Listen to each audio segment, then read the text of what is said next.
Nesta manhã de quarta-feira, na nossa entrevista do dia, nós vamos conversar com a jornalista, economista Rita Mundim, ela que é comentarista econômica da Rádio Itatiaia, em Minas Gerais, e vai passar para a gente um panorama do cenário econômico para esse início de 2024 e também vamos conversar sobre a reforma tributária. Olha, Rita, eu tenho um prazer enorme, de falar com você. Eu acompanho o seu trabalho aí também pelo YouTube e pelo Instagram. E eu queria conversar, ontem a gente já bateu um papo brevemente, mas trazer para o nosso ouvinte também essa visão do cenário econômico para o início desse ano de 2024. A gente até vem acompanhando alguns indicadores, Rita, que apontam serem indicadores positivos para esse final de ano 2023 e início do ano 2024. Como é que você está avaliando isso tudo, Rita? Olha, Odair, na economia as coisas não acontecem de uma forma imediata. Ações são tomadas e os frutos dessas ações são colhidos ao longo do tempo. A maior prova disso foi o desempenho de 2023. No início do ano, ninguém esperava que o ano de 2023 fosse tão positivo quanto foi. E o que aconteceu? O que aconteceu foram duas coisas, dois pilares que foram construídos no governo passado. O primeiro é o agronegócio, que vem sendo construído há décadas. O agronegócio brasileiro, hoje, é parâmetro de excelência no mundo. E nós tivemos uma excepcional safra, ao contrário da safra de 2022, que foi plantada em 2021 e onde nós tivemos problemas climáticos. Em 2022, a safra plantada não apresentou nenhum tipo de problema e entregou um recorde em 2023. Então, o crescimento muito acima do esperado, do agro, o retorno das pessoas no consumo de serviços, porque a pandemia acabou, saiu todo mundo viajando e lotando restaurantes, pousadas, lotando eventos. Então, o setor de serviços gerou muitos empregos e isso pôde ser notado no desempenho da taxa de desemprego, que veio para 7,5%. No trimestre findo em novembro, é o menor índice de desemprego desde de fevereiro de 2015. Nós também tivemos essa exuberância no próprio crescimento da economia. A economia deve crescer algo em torno de 2,7%, 2,8%, graças ao agro e ao setor de serviços, já que a indústria patinou. O desempenho da indústria no ano passado ficou no 0-0. E nós tivemos também, aí que vem aquilo que a gente planta, a gente colhe, a excepcional gestão da política monetária por um Banco Central independente. Então é muito engraçado porque tudo aquilo que o governo Lula demonizou nos primeiros meses do mandato de Lula, o agro e o Banco Central, foram exatamente os dois pilares que deram a ele esse conforto, nesse seu primeiro ano de mandato. Agora, nós teremos em 2024 aquilo que foi plantado em 2023. E a gente pode ter aí uma quebra de safra por problemas climáticos, nós estamos passando pelo El Niño, existe também um início aí, uma coisa muito ruim, que é a possibilidade de uma insegurança jurídica com essa questão do marco temporal. Então, o nosso agro tem que ser preservado. O Brasil hoje tem condições de, em breve, estar entre as 5 maiores potências do mundo, graças ao agro e uma gestão correta de política monetária. Se o Banco Central, que terá o seu presidente trocado ao final de 2024, que já tem na sua diretoria membros, agora está meio a meio, membros indicados pelo atual governo. Se houver uma mudança dessa política monetária técnica para uma política monetária conduzida de forma política, isso é muito perigoso para a percepção e para a credibilidade do Brasil perante o mercado, não só o mercado doméstico, como o mercado internacional. Basicamente é isso. Então, 2024 pode ser 2023 multiplicado por -1.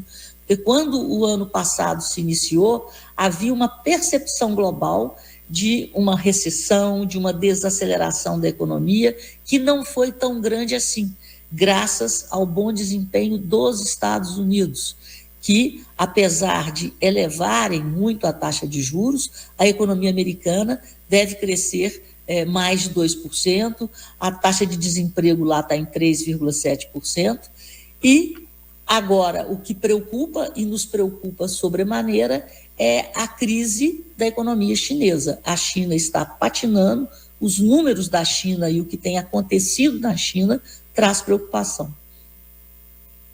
Rita, e para os pilares da economia, o que representa uma indústria patinando aqui no Brasil, no 0 a 0?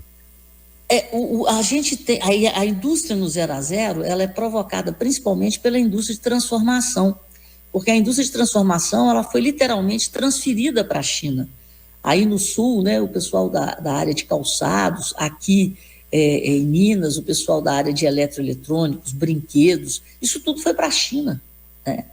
Então, o que sobrou? Sobrou a indústria extrativa. Então, se não fosse a mineração, se não fosse a indústria extrativa de petróleo, né, se não fosse a Embraer, então são essas três atividades que ainda sustentam algum sinal positivo na indústria, mas no mais, a indústria brasileira ela foi transferida para a China, e é essa indústria de transformação que agrega valor, né, nas cadeias produtivas e que gera empregos de melhor nível ou de melhor renda.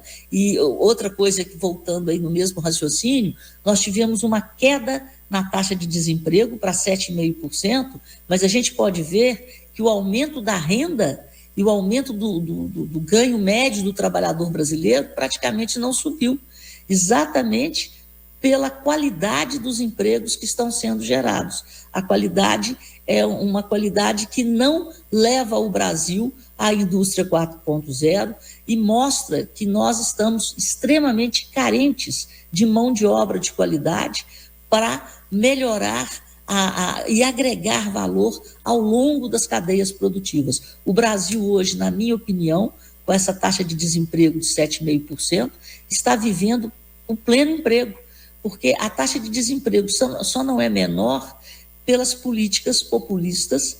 Eu acho que a distribuição de auxílio ele é necessário para as camadas pobres, mas a partir do momento que você cria a distribuição de auxílio como política de governo, você cria um desincentivo ao trabalho. Então, hoje nós temos uma geração aí que eu chamo de bebê. O cara quer uma bolsa e um bico, então ele vira empresário dele mesmo. E a gente tem uma necessidade, uma falta total de mão de obra para o primeiro emprego. O setor de serviços não acha mão de obra, você vê, os supermercados eles não conseguem contratar, a própria indústria não consegue contratar, então ninguém quer trabalhar. Todo mundo quer ser empresário de si mesmo e não há essa motivação, essa preocupação, essa política de Estado com a educação. E nós estamos no século XXI, o século do conhecimento. Então, nós somos pobres hoje porque nós não temos mão de obra qualificada. E se não trabalharmos nesse sentido de criarmos essa mão de obra qualificada, o Brasil será essa potência adormecida sempre, que é uma potência que não se realiza pela total falta de conhecimento e de capacidade de tecnificar, né, a sua economia. E, em contrapartida, você tem o agro, porque o agro, sim, o agro, ele se desenvolveu, ele tecnificou, ele investiu e, ao mesmo tempo que ele é o setor que está segurando, ele é o parâmetro de eficiência do Brasil no mundo, ele vem sendo demonizado pelo próprio governo, que deveria incentivá-lo.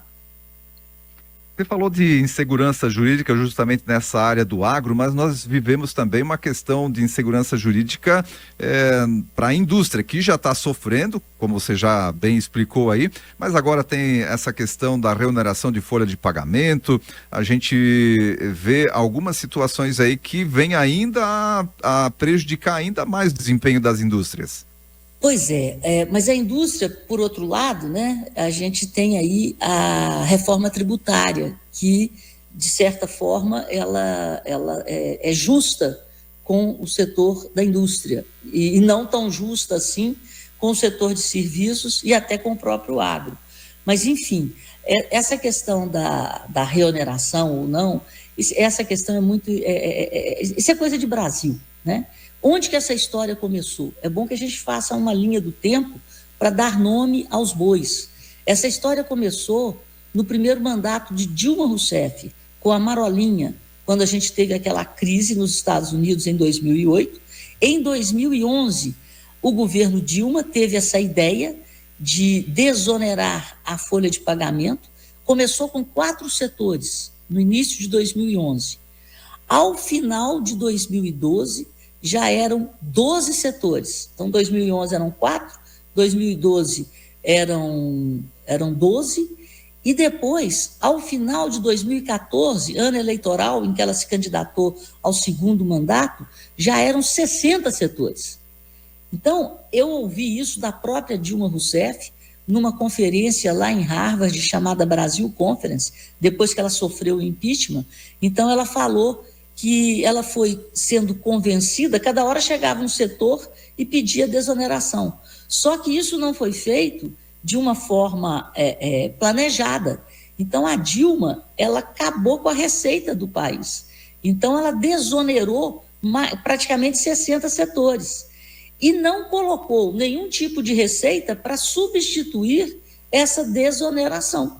E criou essa bagunça tributária no país. E o que eu acho é que todos os setores deveriam ser desonerados, porque não é justo você pagar imposto sobre a folha. Você tem que pagar imposto sobre o seu faturamento.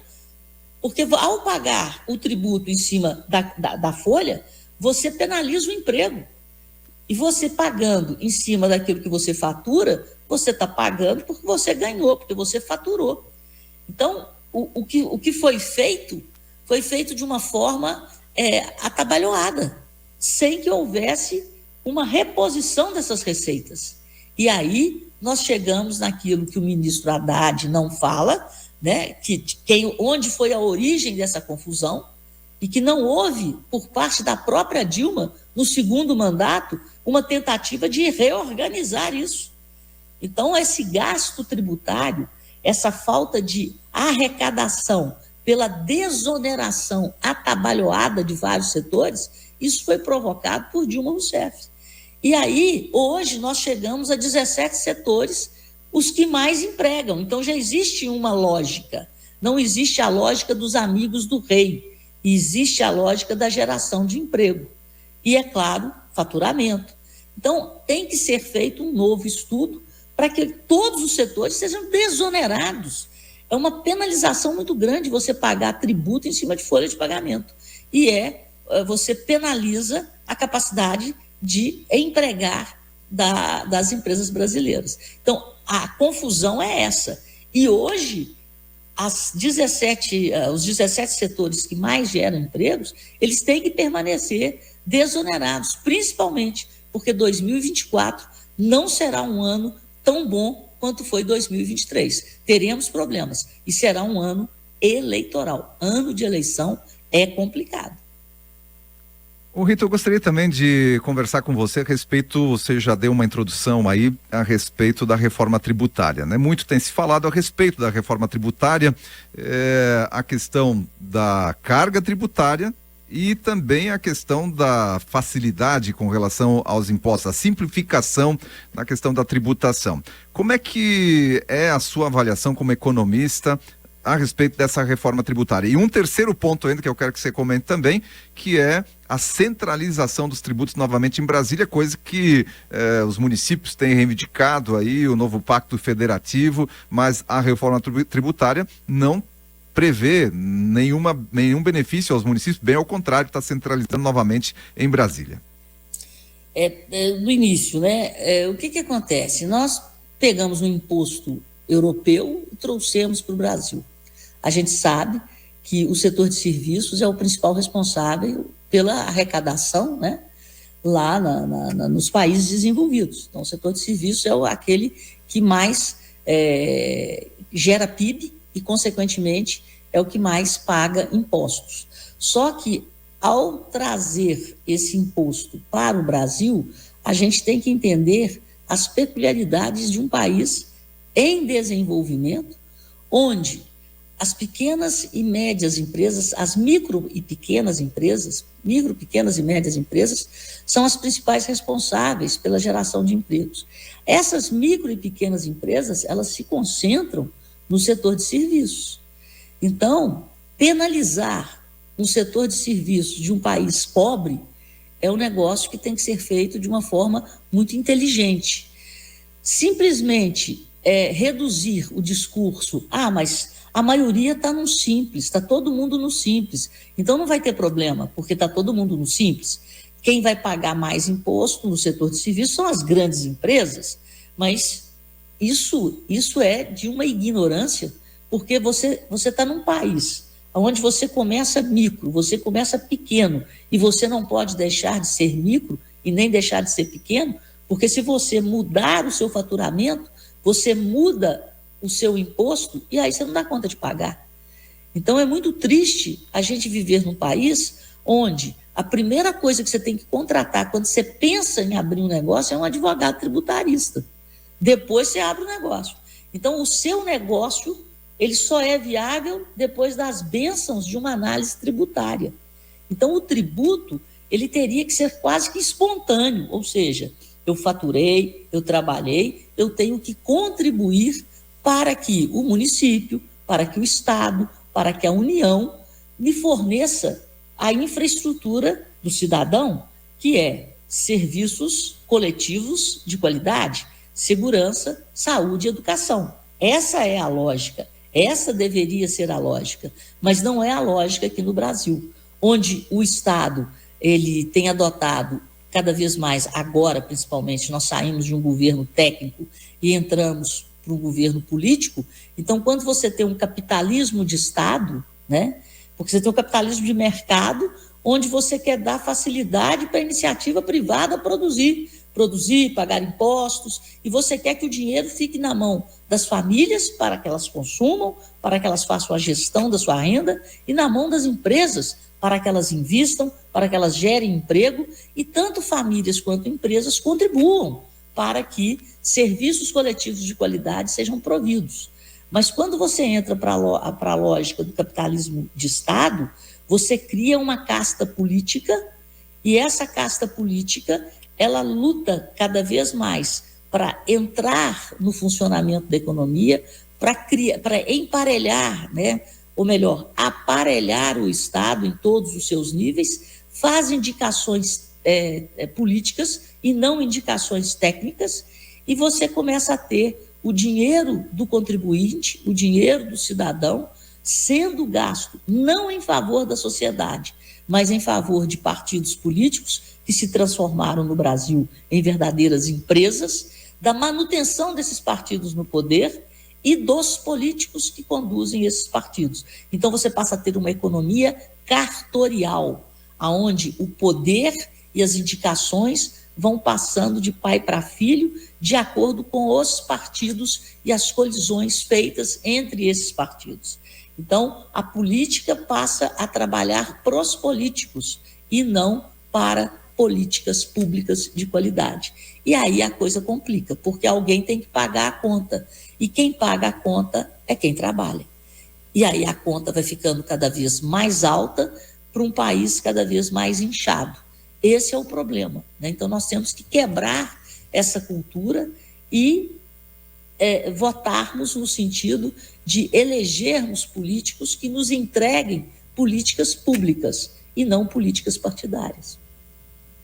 Muito bem, e a questão da simplificação?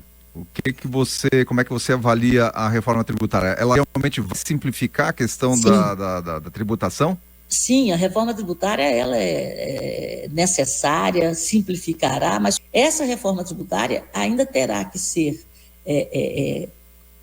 colocada através de leis complementares. Essas leis complementares é que vão ditar o tamanho do imposto que cada setor vai pagar. Então, quem teve lobby, quem tem lobby, vai conseguir essa alíquota aí, que deveria ser de 25%.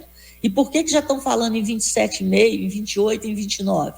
Porque aqueles que conseguirem desconto nas suas alíquotas deixarão para quem não conseguiu o ônus de pagar essa diferença.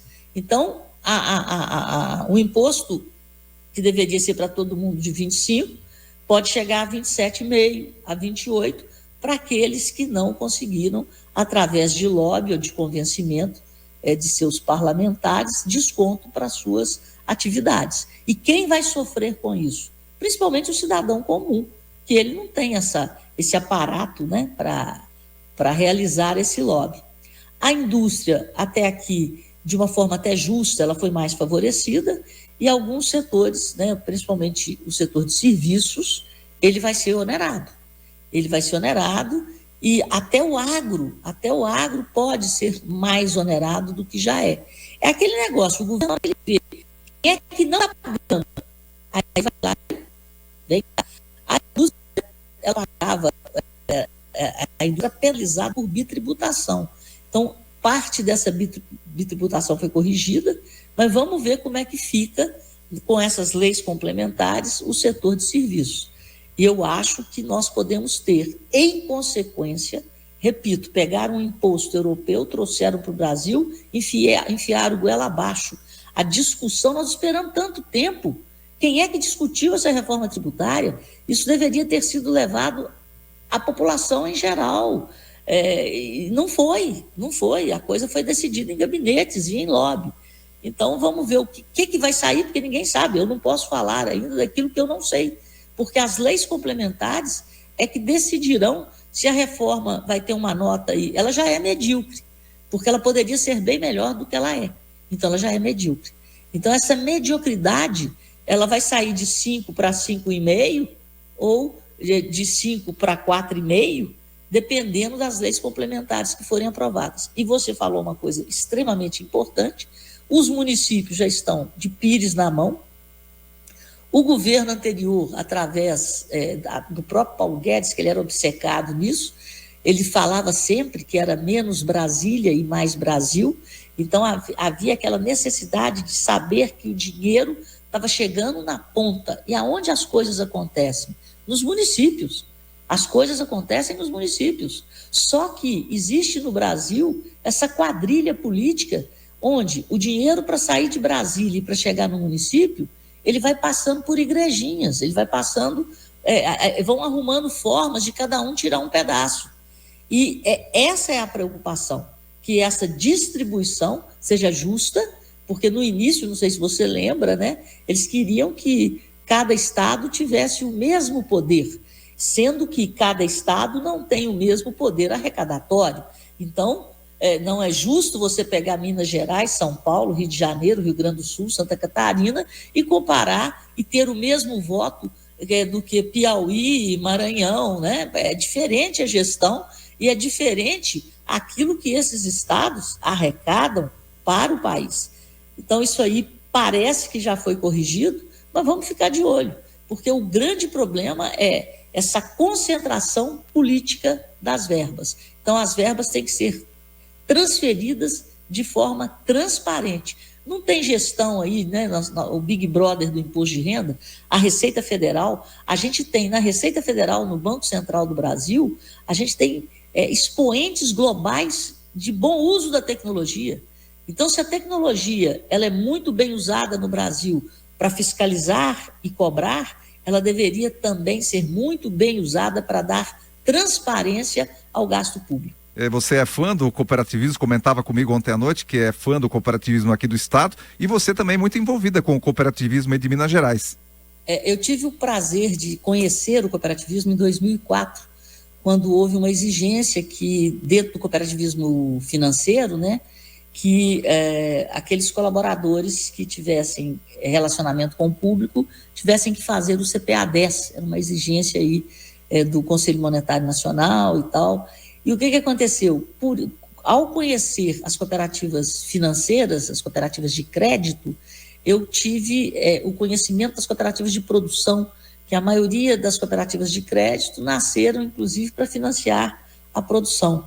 E o sul do Brasil é um negócio maravilhoso, assim como Minas Gerais, e agora, né, a gente tem lá no Centro-Oeste, o cooperativismo tem crescido 2 dígitos. Então, o que dá certo no Brasil hoje é o agro, o Banco Central Independente e o cooperativismo, em todos os seus ramos, porque o cooperativismo é um modelo, você cria empresas de pessoas para pessoas. Então, o cooperativismo, na minha opinião, é o único modelo econômico que nós temos que ele é sustentável por princípio, porque as cooperativas nascem para dar prosperidade para as pessoas. E elas têm feito isso muito bem aqui no Brasil. E quanto mais você participa, né, da cooperativa, mais você participa dos resultados da cooperativa. Então, é um modelo justo, um modelo democrático, e muito justo, é um modelo de justiça social. Então, é um modelo que o mundo, né, inteiro, a Europa, de uma forma bem forte, né, o crescimento europeu, você pega a Alemanha, Itália, Espanha, então o cooperativismo é muito forte na Europa, e graças a Deus o cooperativismo tem crescido e se fortalecido muito no Brasil, e eu repito, como economista, acho hoje que é o melhor modelo econômico que nós temos e tem uma tendência de crescimento enorme, porque atende às demandas do século XXI. E as demandas do século XXI é diminuir cada vez mais esse fosso social e termos negócios sustentáveis sob o ponto de vista do meio ambiente. Então, as cooperativas, elas já nascem com esse propósito, né, de melhorar a vida das pessoas com responsabilidade ambiental e social.